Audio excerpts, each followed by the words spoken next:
All right, welcome to this explainer. Today, we're going to completely demystify entrepreneurship. We're going to prove once and for all that you absolutely do not need a massive tech startup or, millions in venture capital to build incredible wealth. Nope.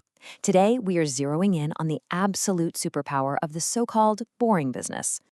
Here's our roadmap for today. First, we'll unpack the anti-failure reality, followed by 6 gateway starter businesses. Then we'll jump into a micro case study in the cleaning industry, lay out a dead simple 4-step launch blueprint, and finally show you exactly how to scale an operation to 120 grand a month. Okay, section 1, the anti-failure reality. Let's look at the data.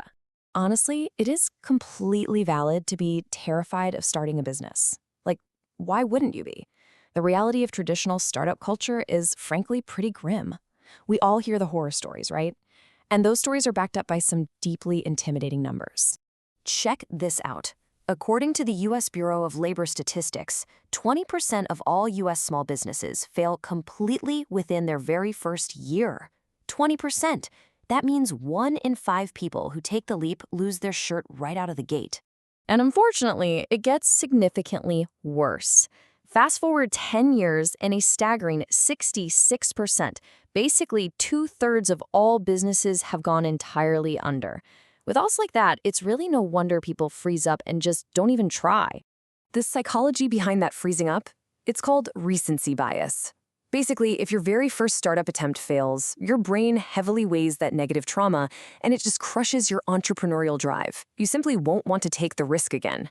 And that is exactly why your very first venture needs to be an anti-failure win, a business with basically zero bankrupt me potential. You need that first win. Moving right along, section 2, 6 gateway starter businesses. We're talking about industries with shockingly low failure rates.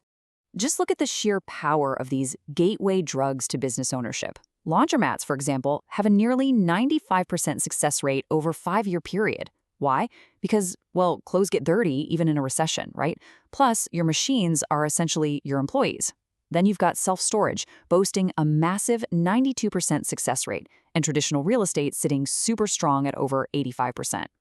Add in things like short-distance transportation, senior care facilities, which often get state subsidies, and vending machines, and you're looking at models with incredibly high survival rates. I mean, you can literally start a vending machine route by buying a used machine for maybe $800. That's less than the cost of a new smartphone. These are the kinds of gigs that let you learn logistics and management without risking your life savings.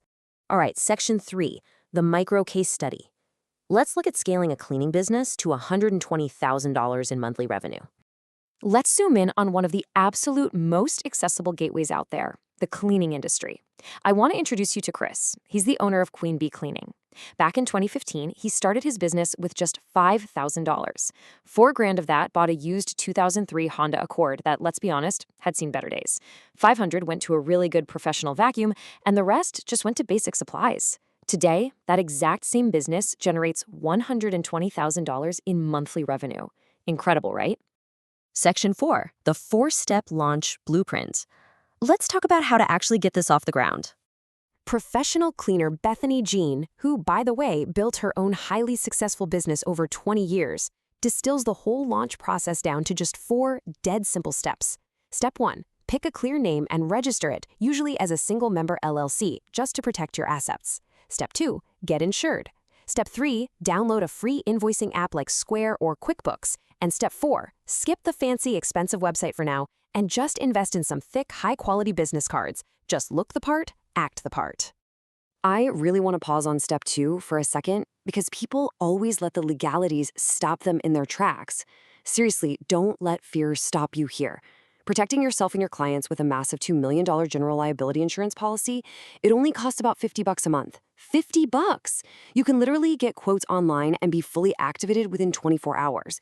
It is so incredibly accessible. Okay, section 5, scaling to 120K a month. Let's open up the growth engine. Now, while free Craigslist ads and, local Facebook groups are really great for your first year, Chris's business absolutely exploded when he shifted to direct paid advertising. He now spends $4,000 a month on Google local leads. And the reason is simple. You are buying customers who have actively typed into their phone that they need a cleaner right now. They aren't just browsing, they are ready to convert. But here's the thing, acquiring new customers is only half the battle. The real crucial point about marketing isn't just buying new leads, it's relentlessly working the database of past customers and cold leads that you already have. Chris literally calls this his absolute goldmine. Because think about it, if someone called for a quote a year ago but didn't end up buying, they are still a highly valuable asset sitting right there in your system.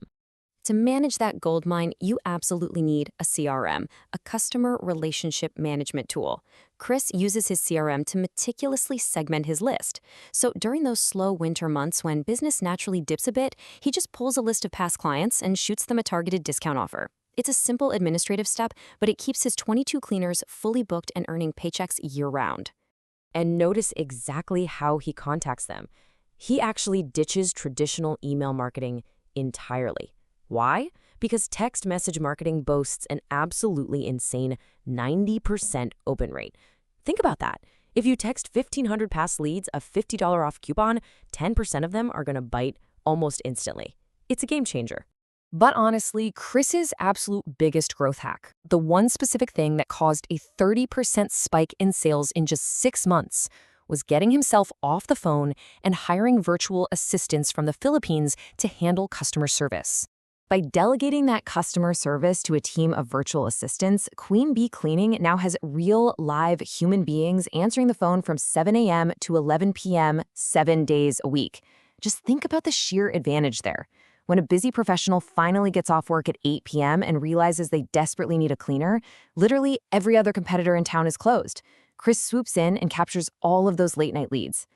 Now, a quick warning, because scaling rapidly absolutely has its pitfalls. Early on, Chris was actually hit with a massive $12,000 fine from the Labor Department. Why? Because he mistakenly classified his cleaners as subcontractors instead of employees. It's a painful lesson, but it proves that knowing your numbers and investing in a good accountant early on isn't just some nice luxury, it is completely non-negotiable if you actually want to keep the money you make. So, bringing all of this together, the core takeaway is pretty crystal clear. You do not need a revolutionary tech idea to get rich. True wealth is found by taking low-risk, everyday services like laundromats, cleaning, or self-storage, and just optimizing the heck out of them. You set up a simple LLC, you buy direct leads, you relentlessly text market your database, and you provide unheard of 11 p.m. customer service. The blueprint is laid out right in front of you. It's entirely demystified and backed by hard data. It doesn't take millions of venture capital dollars to begin. It just takes a willingness to do the boring work better than anyone else. So the only question left for you is, which everyday empire are you going to build, and when do you start?